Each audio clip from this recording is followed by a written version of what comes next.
अभी उसका पहला नतीजा जो सामने आया है इन तरमीम का कि अपने आसान खता कर बैठे, अपने होश गवा बैठे हैं ये दोनों जमातों के बड़े बड़े लीडर्स हैं। साबिक वजीर आजम राजा परवेज अशरफ, अभी उनकी मैं कौमी असेंबली में तकरीर सुन रहा था जो इस तरमीम के हार्डली मेरे ख्याल 10-15 मिनट के बाद ही हुई है। लगता था जैसे कोई, अल्लाह माफ करे, कोई ज़हनी माजूर जो है वो गुफ्तगू कर रहा है। किसी एक जुमले में रब्त नहीं था, किसी एक जुमले में, किसी एक लफ्ज में मायनी नाम की चीज नहीं थी। अजीब व गरीब अंदाज में, मतलब इधर गुस्से में बोल रहे हैं और मुंह से झाग निकल रही है, होंठ कांप रहे हैं और धमकियां दे रहे हैं पीटीआई के बेंचों की तरफ देख के। अजीब व गरीब सा रवैया था, कोई बात नहीं बन रही थी उनसे, कोई दलील तो है नहीं ना। राजा परवेज अशरफ साहब क्या दलील देते? वो धमकियां, आप पर मजीद सख्ती की जानी चाहिए, आप मुल्क दुश्मन है, आपने ये कर दिया, आपने वो कर दिया। 40 दफा उन्होंने अपनी तकरीर में पूछा, 10 मिनट की तकरीर में पीटीआई वालों से, आपके पल्ले है क्या, आपके पास है क्या? ओ यार खुदा का नाम लो, आपके पास है क्या? वो हिंदुस्तानी फिल्म का डायलॉग आगे से कोई जवाब देता, आपके पास है? मेरे पास माँ है।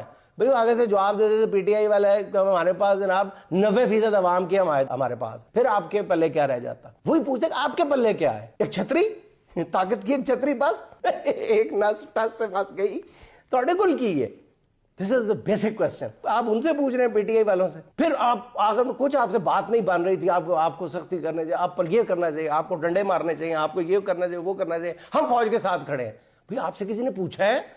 आप कौमी असेंबली में तकरीर कर रहे हैं, ये तो इशू ही नहीं है। आप पूरी कौम जो है फौज के साथ खड़ी है, आप कौन होते हैं इस बात को बताने वाले कि हम फौज के साथ खड़े हैं? आपसे किसी ने पूछा है? या रेफरेंडम में हो रहा है जिसमें आपने वोट डालना है? यानी पूरी कौम को अब फेस तो करना पड़ेगा ना, 27वीं तरमीम को बचाना तो पड़ेगा ना, उसको डिफेंड करना पड़ेगा।